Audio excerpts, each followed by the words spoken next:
57페이지에 있는 내용입니다. 투자자는 절대로 빚으로 투기해서는 안 된다. 왜냐하면 빚을 지지 않는 사람만이 자신의 생각에 온전히 따를 수 있기 때문이다.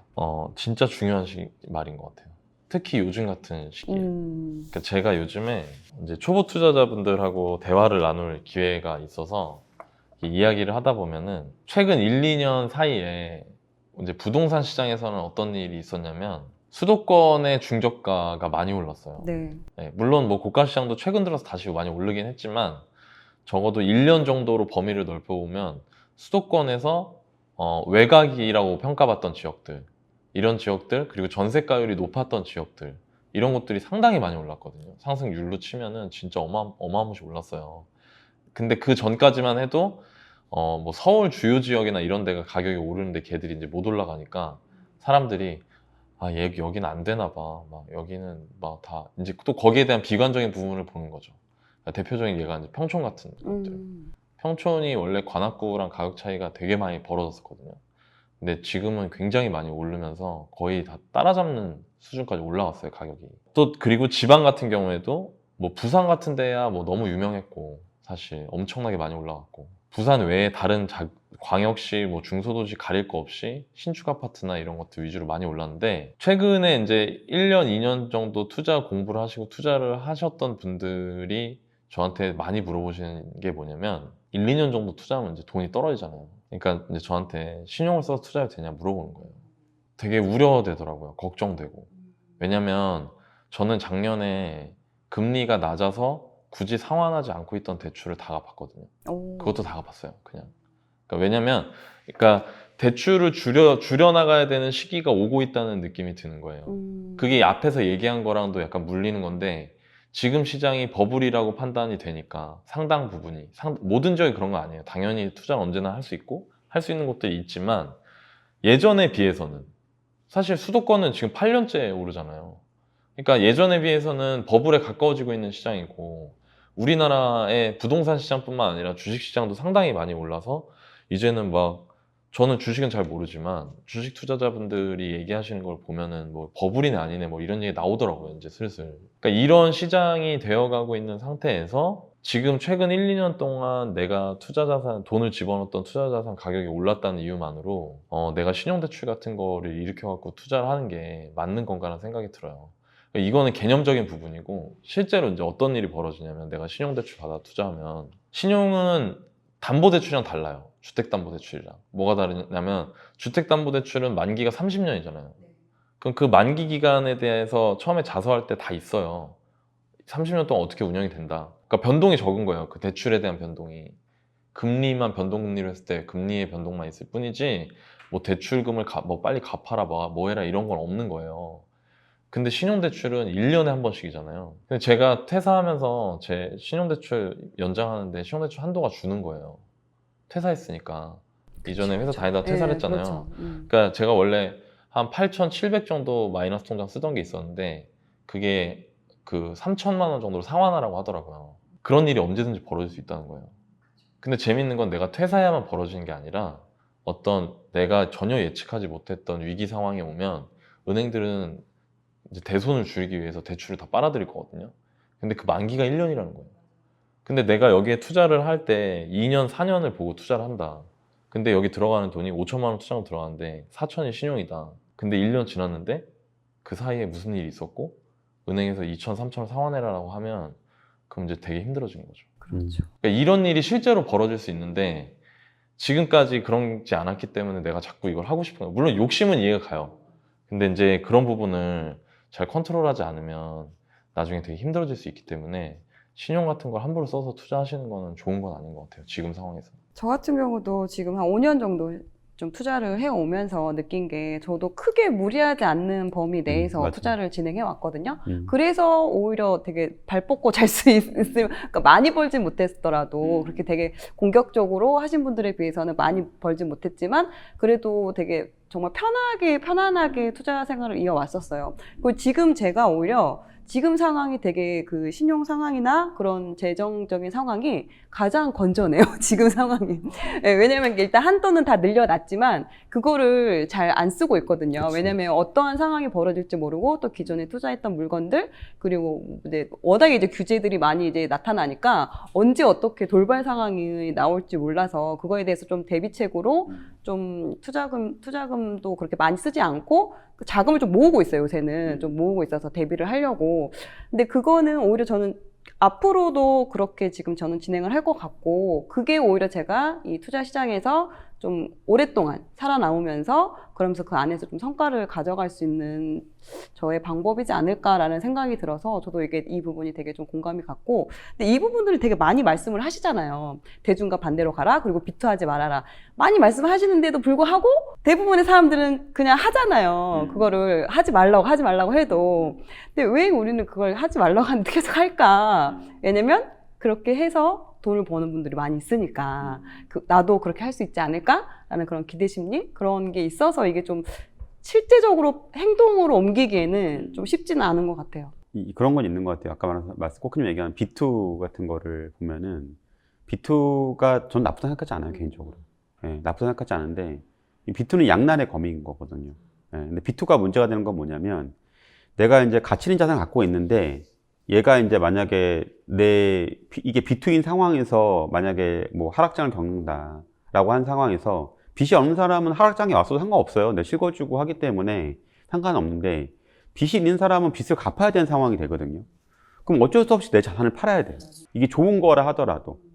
그러니까 내가 내 선택에 난 원래 이게 더 가치 있는 거라서 더 오래 가져가면 될 거라고 생각하지만 어쩔 수 없이 팔아야 되는 순간이 오거든요. 이 내용도 그 내용이에요. 그러니까 빚을 지지 않는 사람만이 온전히 자기 판단에 따라서 결정할 수 있는 거고 빚을 만약에 아까 말한 것처럼 뭐 여러 가지 내가 지금 하락해서 자산이 내가 투자한 것들이 5천만 원 1억 빠지고 있는데 거기다가 이제 마통이나 담보대출로 인해가지고 막 1년에 2, 3천씩 갖고 있다. 사실은 레버리지는 수익을 더 극대화하게 올릴 수도 있지만 반대로 또 손실을 또 극대화할 수도 있는 거거든요. 그래서 그런 부분들을 좀 그런 부분 때문에 이런 양날의 검이라는 거를 알고 내가 사용한다 하면은 이게 양날의 검인 상황이 있을 수 있고 내가 만약에 지금 최악의 상황이라면 빚을 한다면은 금리가 한 5% 제가 예전에 투자할 때 금리가 막 6%, 7%까지 제가 올라간 적이 있었거든요. 중간에. 그렇게까지 그런 상황에서 내가 버틸 수 있는지 지금 상황을 예를 들어 그러면은 내가 그 전에 막 월세 뭐 이자를 한 200 냈다고 하면은 그러니까 뭐 3%일 때 200 냈다고 하면 6, 7, 10%면 400, 500 이렇게 되는 거거든요. 그 상황에 내가 버틸 수 있는지를 내가 감당할 수 있는지 체크를 해봐야 돼요, 사실은. 실제로도 대한민국에서 그때 하락장에서 이제 바로 생겼던 부분들이 있거든요. 그러니까 그런 부분들을 하면서 하면은 되지 않을까. 저는 처음에 없는 상황에서 B2 어쩔 수 없이 그렇게 할 수밖에 없다 생각해요, 사실은. 자산이 없는 사람들은. 근데 그걸 적정하게 사용할 줄 알아야 되고 또 대출이 어떤 그런 리스크가 있다는 부분을 알아야 되고 또 리스크 해치를 잘 할 줄 알아야지 해결이 되는 거지. 그게 안 되고 그냥 무작정 그냥 이게 오르겠지라는 생각으로만 하면은 조금 위험할 수 있다라는 부분들을 좀 약간 아시면 좋을 것 같아요, 개인적으로. 항상 플랜 B를 당연하죠. 세워놔야 되는 것 같아요. 중요하죠. 그냥 모르는 게 두 가지예요. 그러니까 투자를 모르거나 투자는 아는데 대출을 모르거나 투자를 아예 모르면 진짜 그냥 그거는 B2의 개념이 아니라 내 돈으로도 하면 안 되는 거예요. 근데 투자는 알아. 투자는 안다는 거는 이게 좀 싼 거 같다. 원리도 알고 이거 가격 대비 좀 싼 거 같고 가치 대비 이거를 내가 사면은 나중에 분명히 잃지 않을 수 있다 라는 생각이 들어도 그때 당시 내가 대출을 모르고 아까 너바님 제가 말씀드렸던 부분들을 잘 모르고 내 돈이 하나도 안 들어가고 전부 신용으로 하게 되면은 그럼 이제 이성적 판단이 안 되는 거죠. 그러니까 그 두 가지를 본인 스스로 검증을 한번 해보셔야 될 것 같아요. 저는 나인님이 얘기한 것도 정말 100% 공감하는데 사람들이 가장 모르는 게 뭔지 아세요? 자기 자신 아니에요? 그치. 네. 자기 자신을 맞아요. 몰라. 그걸 그러니까 몰라요. 자기 자신이 그 메타인지라고도 하는데 이 그러니까 투자 대상에 대해서 내가 얼마나 잘 아냐. 걔를 할 때의 편익과 비용이 얼마인지를 잘 몰라. 그리고 내가 투자에 대해서를 잘 모른다는 사실을 인지를 해야지. 인지를 하면 공부를 하게 되거든요. 책도 찾아보고 뭐 이제 이런 유튜브도 보고 하게 되는데 아예 모르는 상태인데 되게 용감하게 들어가서 또 지금 상승장에서도 돈을 벌었잖아요. 그럼 사실은 이 상승에 돈 번 거는 자기가 번 건지 시장이 번 건지를 정확히 알아야 되거든. 시장이 안 좋을 때도 내가 버틸 수 있는 거가 되는데 시장이 번 건데 자기가 벌었다고 착각을 하는 순간 시장이 반대로 가게 되면 그러니까 지금 상승장이었기 때문에 뭘 해도 어떤 전략도 다 먹히는 거예요.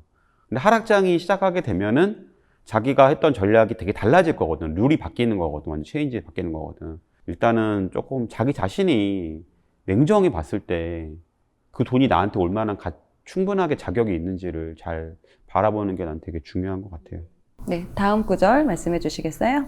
이제 시세가 어떻게 결정되는지에 대해서 이분이 언급하신 게 있는데 이걸 제가 한번 말씀드려볼게요. 내 견해로는 다음의 두 가지 기본 요소들이 증권시장의 시세를 결정짓는다. 그 나머지 요소들은 결국 이 두 가지 요소에 포함된다. 1. 통화량과 신주 발행. 2. 심리적 요소. 낙관주의 또는 비관주의. 즉 미래에 대한 예측. 나는 이 이론을 이미 오래전에 다음과 같이 하나의 수학 공식으로 나타냈었다. 이것은 증권시장의 시세를 결정하는 기본 원칙이다. 시세는 돈 더하기 심리이다. 저는 이거 보면서 부동산하고 거의 똑같다고 생각했어요. 네, 그리고 그러니까 투자재로서의 성격을 가지는 거는 다 이거가 맞겠다라는 생각이 많이 들었어요. 정말 많이 들었고, 그러니까 우리나라는 지금 어떤 상황일까? 우리나라 부동산은 되게 비관적이거나 비관적인 지역들도 있어요. 찾아보면은 아주 비관적이거나 아니면 뭐 비관적인 정도까지는 아닌데 여전히 그 지역이 충분히 상승할 수 있다라는 믿음이 그 동네 사람들이나 뭐 우리나라 사람들한테 많이 퍼지지 않은 지역들, 이런 지역을 제외하고는 지금 심리의 영향을 받아서 가격이 진짜 많이 올라온 상태구나 라는 생각이 좀 저는 많이 들었어요. 그리고 그런 증거가 가격이, 여러분들 최근에 이제 뭐 부동산 시장에 관심 있으셨던 분들은 다 아시겠지만 가격이 올라갈 때 이게 이렇게 올라간 게 아니라 이게 거의 뭐 이참수. 이렇게 올라가잖아요. 음. 그리고 뉴스에 심리를 표현하는 단어들이 나와요. 그러니까 대표적인 게 이제 패닉 바잉 이런 거. 그러니까 그런 걸 보면서 아, 정말로 시세라는 거는 심리가 엄청나게 많은 부분을 결정을 하는구나. 그리고 여기서 말씀하신 이제 통화량 부분도 있는데, 통화량이라는 거는 엄청나게 늘어났죠. 늘어났고 최근에 코로나로 인해서 통화량이 또 엄청나게 늘어났잖아요. 그 통화량만 가지고 설명할 수는 없는 것 같아요. 통화량만 가지고 설명할 수 없는데 거기에 심리까지 더해지니까 아, 이거는 정말 주식뿐만 아니라 증권시장뿐만 아니라 부동산 시장에서도 진짜 맞는 말이구나, 그런 생각이 들고, 또 그래서 더더욱 이게 고점이네 아니네를 따질 수 있는 건 아닌 것 같다라는 생각이 들어요. 왜냐면 시세라는 거는 심리가 절대적인 영향을 미치는데, 왜 그런 말 있잖아요. 10길 물속은 알아도 한 길 사람 속은 모른다고. 사람 마음이라는 게 어떻게 될지 아무도 모르는 거니까. 그러니까 그걸 가지고 쉽게 예측할 수 있는 범위는 아닌 것 같다, 시세는. 그러니까 시세가 움직이는 걸 보면서 지금 상황이 어떻다는 걸 판단하고 그거에 맞게 대응해 나가는 노력을 해야겠구나, 개인 투자자들은. 그런 생각이 많이 들었습니다. 저는 사실 이 책을, 이 내용을 보면서 더 올라갈 수도 있다 생각했어요. 아, 예. 왜냐하면 돈은 어떻게 보면 통화량이거든요. 통화량이 지금 올해 1월에 그 상승률이 거의 역대 최고를 찍을 정도로 되게 많이 늘어났어요. 사실 실질적으로 그 시중에 돈이 많이 풀린 건 맞거든요. 두 번째 심리적인 부분을 보면은 이거를 저는 알 수 있는 표가 이제 주택 구입 심리 지표가 KB나 이런 데 나오잖아요. 근데 그런 걸 보면 사실 사람들이 집을 사고 싶어 하는 욕구는 줄어들지 않았거든요. 물론 지금 단계가 되게 부담되는 가격이고 버블인 건 분명해요, 사실은. 그리고 분명히 알아야 될 거는 내가 지금 집을 사면 최소한 2년은 가져가야 된다. 내가 그리고 만약에 전세를 놓은 상황이면 4년까지. 왜냐하면 임차인이 계약식 청구 쓸 수 있으니까. 그럼 그 뒤에를 보긴 봐야 되겠지만 이 책에 보면 이게 중단기적인 요소거든요. 심리와 이제 통화량 같은 경우는 그러니까 심리와 돈 같은 경우는. 근데 중단기적인 면에서는 더 갈 수 있겠다라고 생각을 일단은 좀 생각이 들었어요. 생각이 들었고, 부동산 같은 경우는 사실 주식이나 비트코인과 다르게 단기가 불가능해요. 기본적으로 2년은 세금 때문에라도 2년 가져가야 되기 때문에 그런 면까지 같이 고려해보는 게 되게 중요하지 않을까라고 생각을 해요. 네, 다음 구절 말씀해 주세요. 네, 마지막으로 이것도 진짜 좋은 부분이고 좀 전에 나왔던 거를 보완해서 설명하는 부분인데 제가 한번 읽어볼게요. 69페이지에서 70페이지에 걸쳐 있는 내용입니다. 단기적 그리고 중기적으로는 심리학이 증권시장의 90%를 결정한다.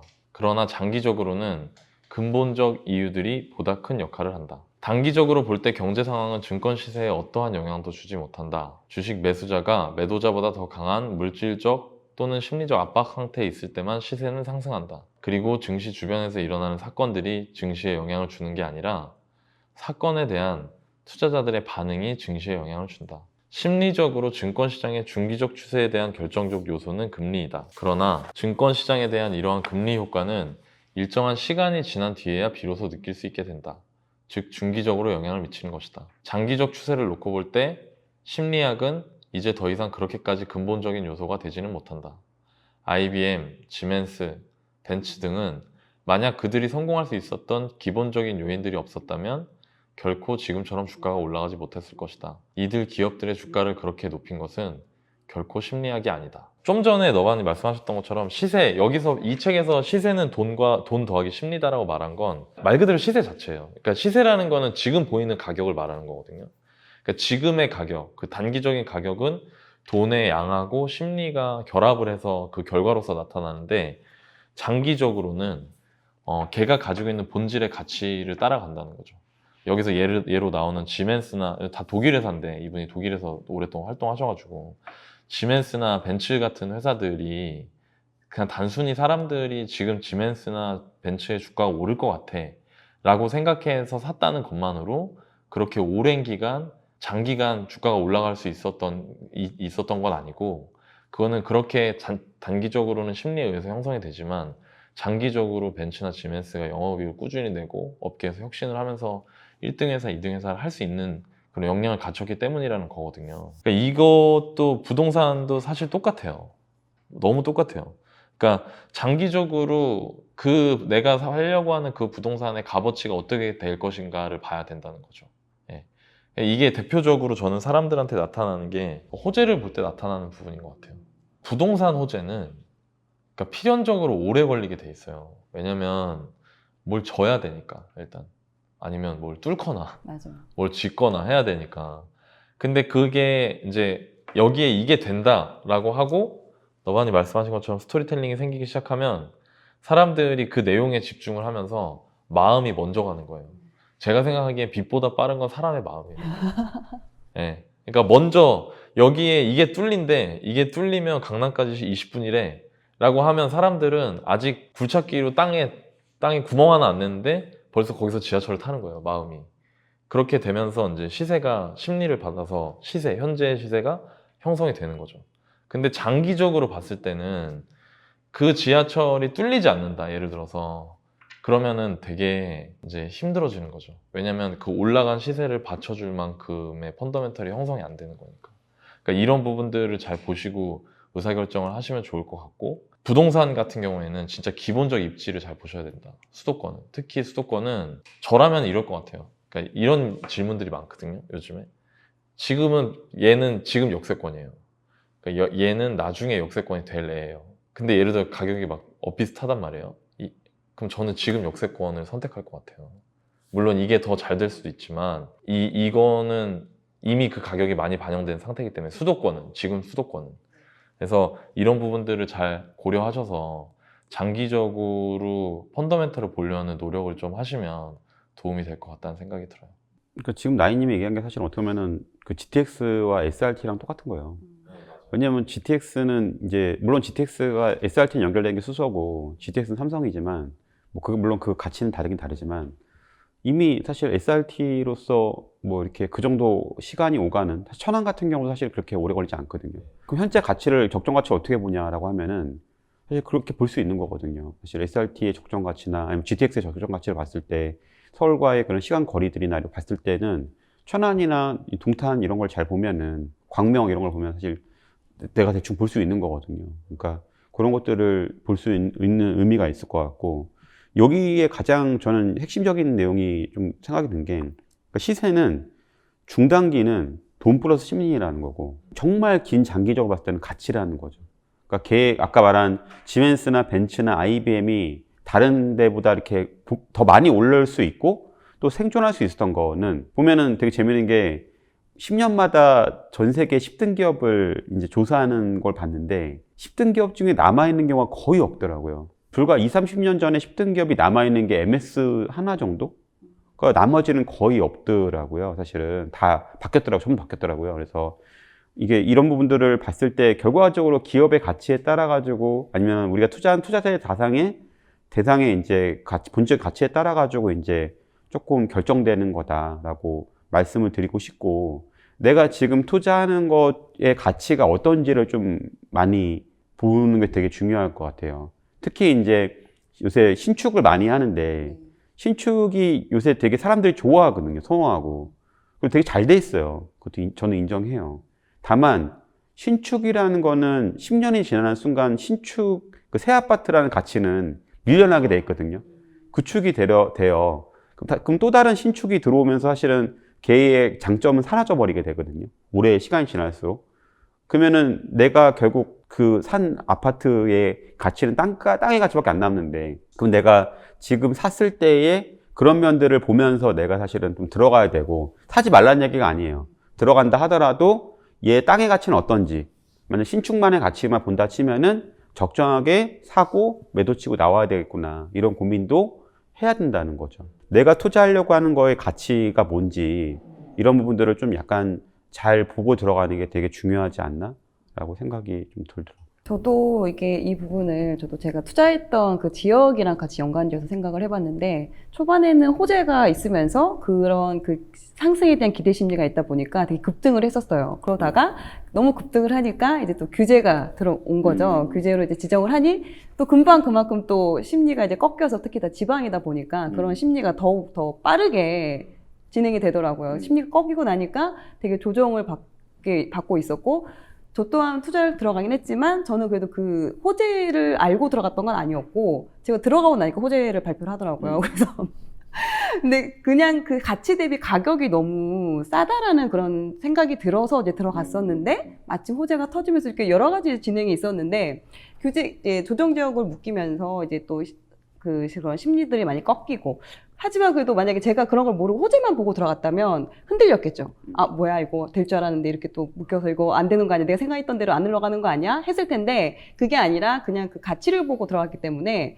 또 좀 가격이 흔들려도 버틸 수가 있었어요. 아, 그래도 여기 좀 이미 시간이 좀 지나도 여기는 특히 충분히 실거주 하시는 분들도 되게 원하는 지역이고, 그런 여러 가지 상품적인 부분에서도 괜찮다는 생각이 들어서, 좀 어차피 시간이 지나면 이건 가치를 찾아갈 거야 라는 좀 그런 생각이 들어서 좀 기다렸는데, 역시나 시간이 어느 정도 좀 흘러가니 다시 그 가치를 찾아가고 다시 이제 그 흐름을 이어나가고 있더라고요. 그러면서 그런 걸 보면서 호재나 이런 거에 되게 팔랑기가 생기면서 일반적으로는 그런 거에 대해 관심이 많이 가질 수 있지만, 그런 거에 관심을 갖다 보면은 그게 되냐 안 되냐에 따라서 내 상태나 내 모든 심리들이 그거에 계속 움직이게 되더라고요. 그러니까 그런 것보다는 말씀한 것처럼 저희가 계속 얘기하는 게 그 본연의 가치를 알아보는 그런 안목을 키우고, 그런 걸 내가 찾아볼 수 있는 그런 걸 키우는 게 확실히 더 장기적으로 중요하다라는 걸 좀 느꼈던 것 같아요. 그러니까 많은 분들이 좀 불안해하는 게 그것 때문에 불안한 것 같아요. 얘 가치를 잘 못 보니까. 그러니까 이제 가격이 올라갈 때는 역시 뭐 스툴트나 역시 막 이거야, 막 호재 이런 거야, 역시 테슬라지, 21세기. 역시 서울이지, 뭐 그래. 하지만 가격이 빠지면 이제 불안한 거거든요. 맞아요. 예, 얼마 전에 또 어떤 분이랑 얘기를 나눴는데, 전 잘 몰랐는데 테슬라가 좀 빠졌다고 하더라고요.